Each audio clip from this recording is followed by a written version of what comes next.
Hola, ¿qué tal a todos? Muy buenos días, tardes o noches, espero que estén muy bien. El día de hoy vamos a hablar sobre la hipertensión arterial secundaria.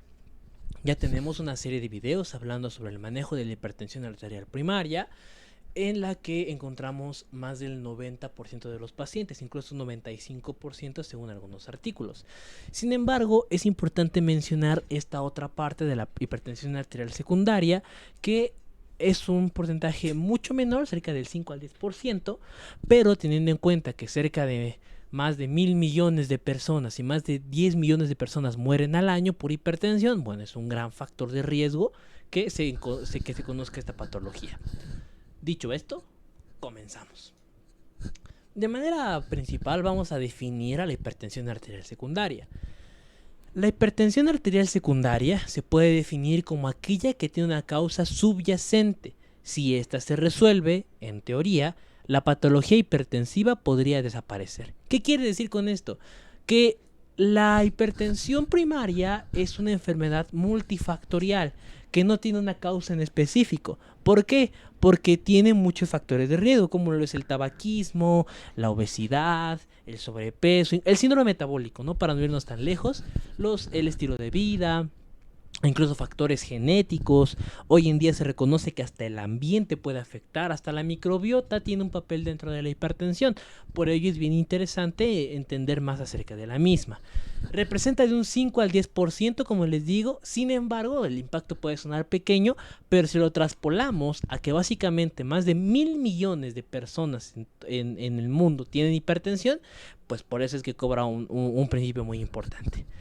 En este video vamos a abordar las causas principales y bueno, las condiciones que nos hacen sospechar de una hipertensión arterial secundaria. ¿Cuáles son las condiciones clínicas que nos harían sospechar de una hipertensión arterial secundaria? Son varias, ¿no? Pero las más importantes son las siguientes. Que tenga menos de 40 años y que ya debute con hipertensión de grado 2 o grado 3. Si es una persona que debuta con grado 1, tiene factores de riesgo como tabaquismo, alcoholismo, obesidad, etcétera, pues bueno, por ahí podemos irnos yendo poco a poco con lo que es el papel de la patología. Otro factor que nos hace sospechar es la aparición repentina, o sea que casi de un día para otro tenga o debute con hipertensión grado 3 o ya en crisis hipertensivas incluso, que también tenemos un video sobre eso en el canal. Mayor a 60 años sin antecedentes, es decir, no tuvo madre o padre con riesgo cardiovascular, él mismo no presenta riesgo cardiovascular, no hay una hipertensión previa o nada por el estilo y no tiene ningún antecedente y además debuta de forma abrupta, pues bueno, lo más probable es que ya estemos ante una hipertensión arterial de tipo secundaria. Es importante mencionar que hay que poder sospechar entre hipertensión arterial resistente, que ahorita vamos a hablar un poquito sobre este término, ¿no? Debutante de emergencia hipertensiva, sobre todo de emergencia, que vamos a ver en el video de crisis, que emergencia y urgencia se dividen por el daño al órgano blanco. Si debuta con una emergencia hipertensiva, nos hará sospechar de que ya tiene un factor de riesgo mucho mayor para que pueda tener una hipertensión arterial secundaria. Hipertensión de grado 3 o maligna, que la hipertensión maligna es más que nada la que tiene un factor determinante a nivel del endotelio, que es muy rápida, que es abrupta y que además presenta grados de daño vascular. Un daño al órgano blanco, eso quiere decir HMOD, muy rápido, ¿ok? Un daño al órgano blanco muy rápido.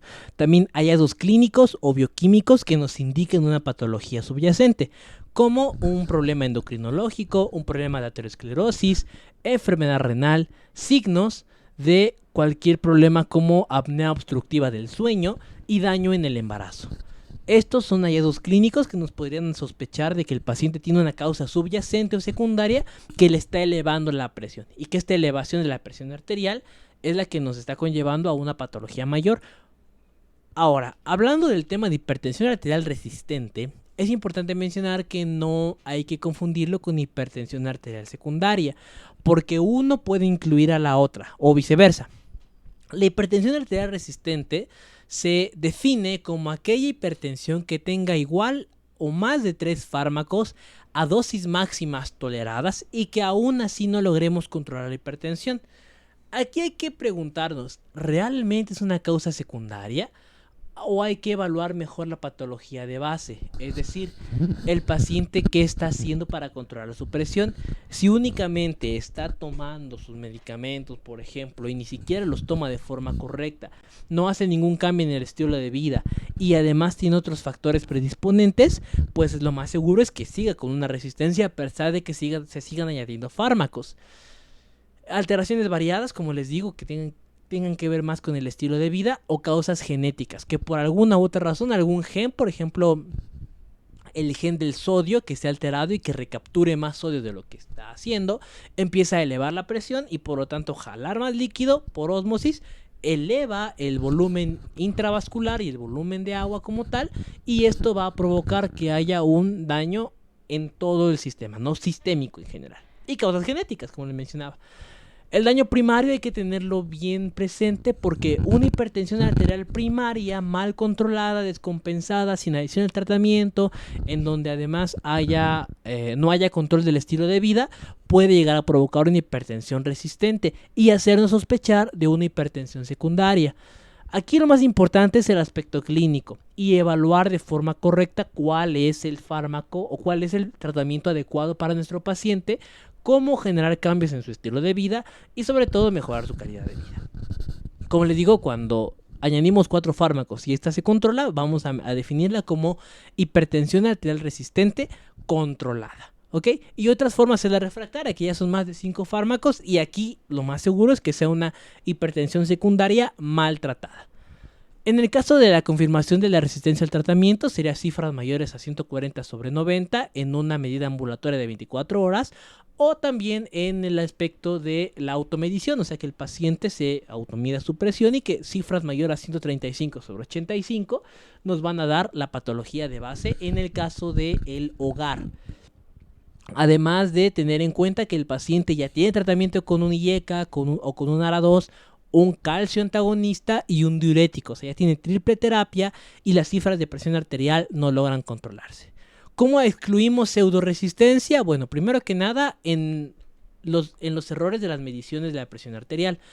Esto es bien común porque en muchas ocasiones, si por algún factor se toma mal la presión, como lo puede ser ropa, lo puede ser también un manguito que esté alterado, que esté más grande para el paciente, que esté más chico para el paciente, tejido adiposo en exceso y muchos factores que incluso tienen que ver con la técnica de la toma de presión, podemos llegar a tener valores erróneos.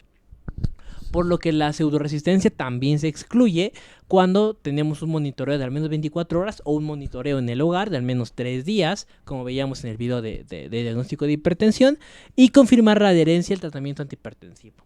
¿Cuáles serían nuestros objetivos en el daño al órgano blanco?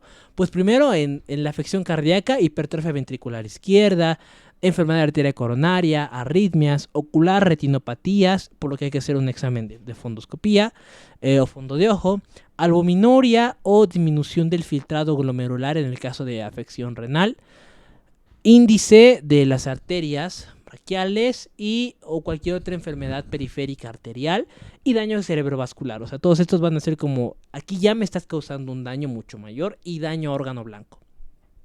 Y ya para la hipertensión secundaria, pues bueno, causas que ahorita vamos a hablar y sobre todo investigar el tratamiento farmacológico más adecuado, en donde siempre hay que incluir a las medidas del estilo de vida, es decir, medidas no farmacológicas.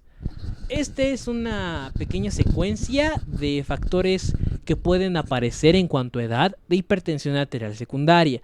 Si se dan cuenta, entre el 1 a los 40 años incluso, tenemos desórdenes genéticos, sobre todo porque son pacientes jóvenes que no deberían de debutar con una hipertensión.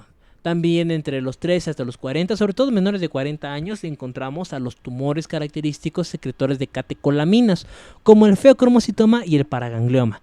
Y también el aldosteronismo primario, que son condiciones fisiopatológicas que van a estar presentes en los pacientes, ¿ok?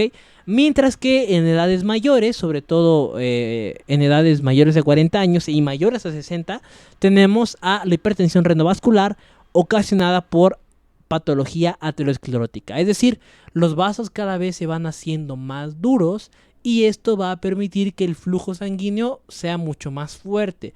Al aumentar el flujo sanguíneo, o sea, la fuerza con la que choca sobre las arterias, esta va a aumentar la presión arterial. ¿Por qué? Porque la fórmula clásica de la presión arterial es resistencia vascular periférica por gasto cardíaco.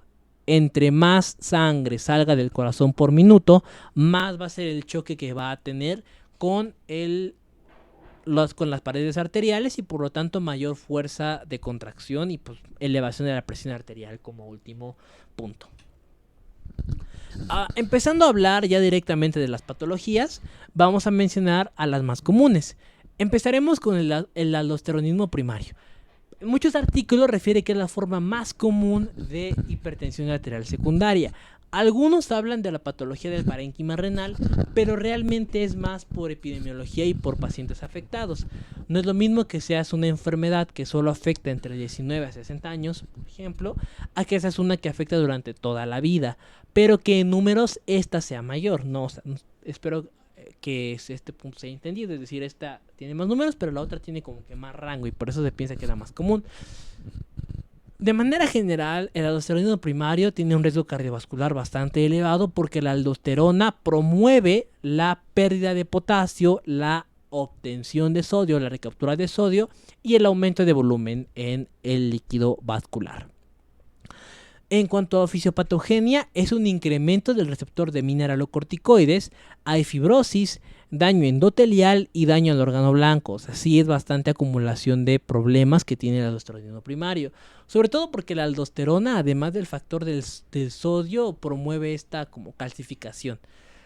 La causa más común es que sean adenomas de la glándula suprarrenal o adenomas secretores de aldosterona, por ejemplo en un adenoma de pulmón que son altamente diferenciados, hiperplasia, hiperplasia de la glándula suprarrenal y que secrete más de esta zona, y la idiopática, o sea, no tenemos una causa específica, pero los niveles están elevados. El diagnóstico pues es que es una hipertensión arterial resistente que no cede con los mediadores comunes de la hipertensión.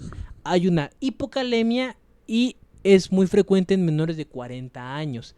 Es decir, hay una disminución de potasio porque la aldosterona por fisiología excreta potasio y la relación aldosterona-renina es mayor a 20. ¿Qué quiere decir esto? Que en teoría la renina debería de estar a la par de la secreción de la aldosterona porque pues esta es su factor inicial, ¿no? Para que se derive el angiotensinógeno y todo lo que se reconoce de este sistema del cual tenemos video. En este caso, como es una forma secretora de aldosterona, lo que más ocurre es que la elevación de esta última, o sea de la aldosterona, está bastante alta, mientras que la renina está prácticamente suprimida por el eje de renina-angiotensina-aldosterona. En cuanto al tratamiento, si encontramos el problema por sí mismo, pues lo vamos a resolver como una adrenalectomía laparoscópica, en donde trabajamos directamente sobre la glándula suprarrenal. Otro tratamiento será con supresión de aldosterona por medio de inhibidores del receptor de mineralocorticoides, como la espironolactona, que trabaja de 12.5 a 25 miligramos. La enfermedad del parénquima renal. Como les digo, para muchos esta es la afección más común de las enfermedades hipertensivas secundarias, pero es más porque afecta a prácticamente todas las edades y es bastante diagnóstica en niños. También es un problema que se diagnostica con masas abdominales y soplos abdominales, en los que se encuentran sobre todo generados por este problema renal. Y el diagnóstico, como les digo, clínica por soplos.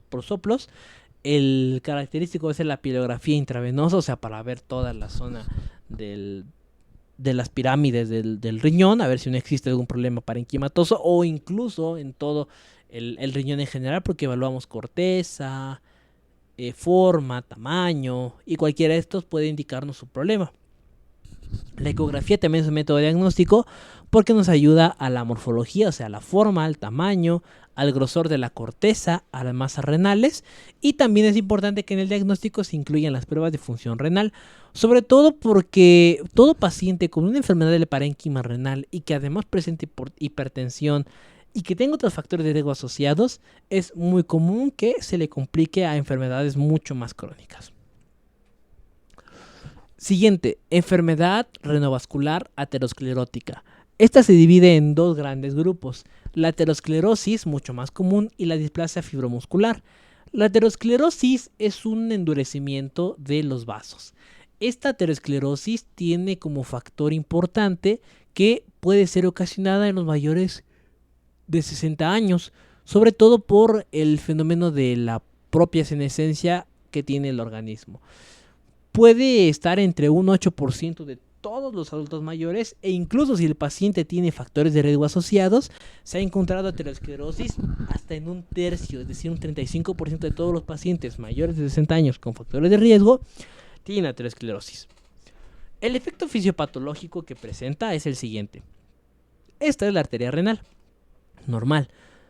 En lo que ocurre en la aterosclerosis es que esta no puede modularse, es decir, no puede abrirse ni puede cambiar su tono para permitir un paso más adecuado de fluido sanguíneo o de flujo sanguíneo, por lo que va a dar un síndrome de oclusión, y todo síndrome de oclusión ocasiona baja perfusión renal, es decir, todo problema que disminuya el flujo que llega al riñón, el riñón va a decir, oye, me está llegando poco flujo. Entonces estamos hipovolémicos. El riñón no sabe que la arteria renal es la que está tapada, ¿ok? O que está muy dura. Entonces lo que hace es que aumentar el sistema renina-angiotensina-aldosterona, con lo que propicia aún más la hipertensión, y es un círculo vicioso, porque como sigue aumentándose, sigue haciéndose cada vez más dura, sigue pasando menos carga de sangre y sigue activándose cada vez más el sistema renina-angiotensina-aldosterona. Por ende, en ese tipo de patologías no hay respuesta ni IECA ni ARA, porque pues, el problema es por una oclusión mecánica, física, y se relaciona con la edad. El tratamiento de elección es la angioplastía, mientras que la displasia fibromuscular es más común en mujeres jóvenes y da una morfología alterada. Básicamente la displasia fibromuscular es como esta forma alterada de la arteria renal, y también como da un medio de oclusión, provoca la activación del sistema renina-angiotensina-aldosterona. El diagnóstico va a ser imagenológico con un Doppler, por ejemplo, para el ultrasonido, y el tratamiento también va a ser una angioplastía. El caso de la apnea obstructiva del sueño es una patología que se puede definir como pausas de la respiración durante el sueño con colapso de vías aerodigestivas. Es decir, que mientras estamos respirando en la noche, de pronto dejamos de respirar, hay un cambio del sistema nervioso simpático, alteraciones de la presión arterial y por lo tanto modificaciones de las vías aerodigestivas o del sistema respiratorio. El aumento de la presión arterial se da por el sistema nervioso simpático. ¿Por qué? Porque el organismo piensa y detecta que lo que está sufriendo es un estrés, y entre más estrés tengamos, más elevación de la presión vamos a observar.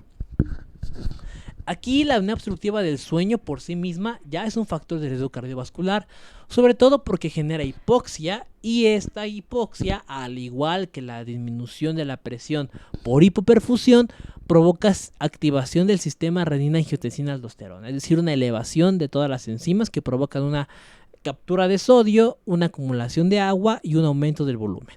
El diagnóstico de la apnea obstructiva del sueño se basa en los factores de riesgo. Los dos principales van a ser que sean pacientes masculinos, o sea, hombres, con obesidad, que tengan ronquidos, anormalidades craneofaciales o alteraciones del estilo de vida, como que sean fumadores, en alcoholismo, alteraciones de la obesidad, que no hagan ejercicio, hábitos del sueño, posición de al dormir, etc. Hasta todo eso llega a contar, y en general la apnea obstructiva del sueño es un factor condicionante para generar aún más daño cardiovascular. Entre los signos que podemos llegar a encontrar son los ronquidos, la apnea propiamente dicha, o sea, una falla en la respiración, una somnolencia, una cefalea, sobre todo matutina, y macroglosia, que de hecho este puede ser el causante de la obstrucción del sueño.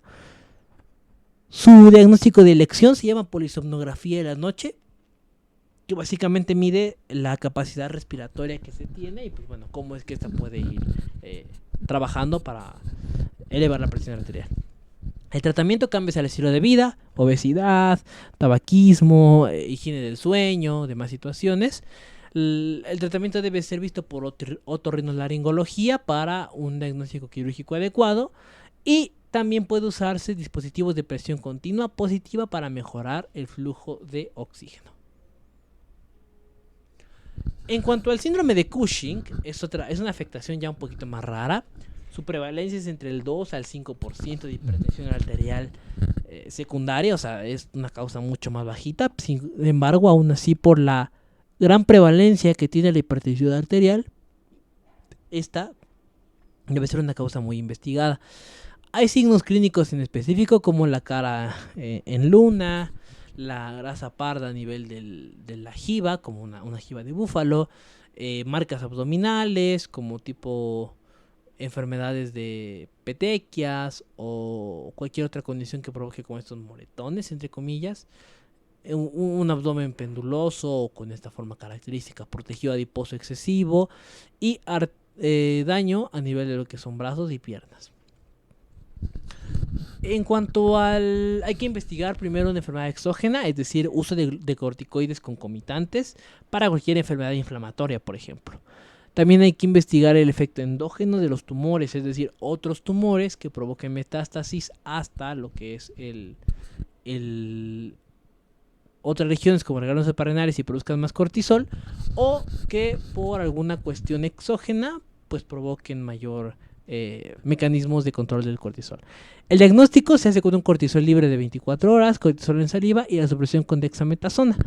El tratamiento va a ser la cirugía resolutiva, las dosis individuales de glucocorticoides y el tratamiento de sostén, es decir, a largo plazo, como vamos a ver a la paciente.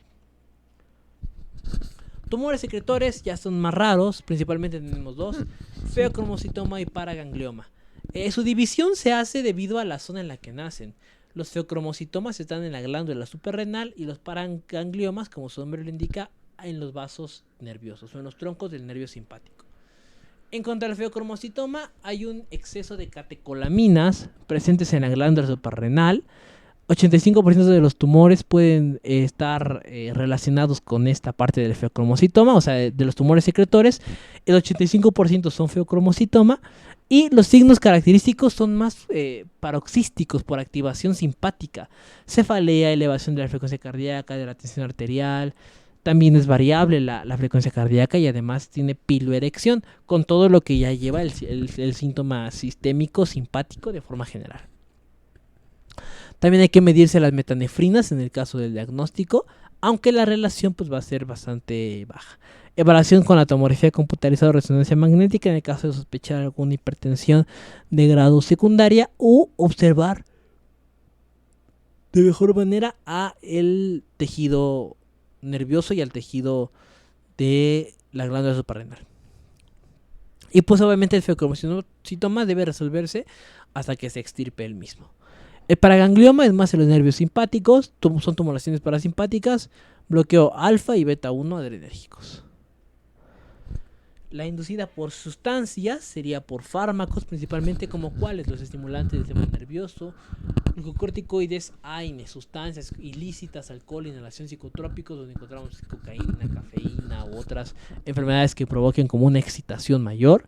Y la evaluación, necesitamos una historia clínica detallada, preguntas intencionadas a la patología, por ejemplo, si es algo renal, ha tenido problemas al hacer pipí, ha tenido sumicción, preguntar al familiar, ha tenido algún problema, en el caso de que no nos diga el paciente, y sobre todo tener esta parte bien detallada.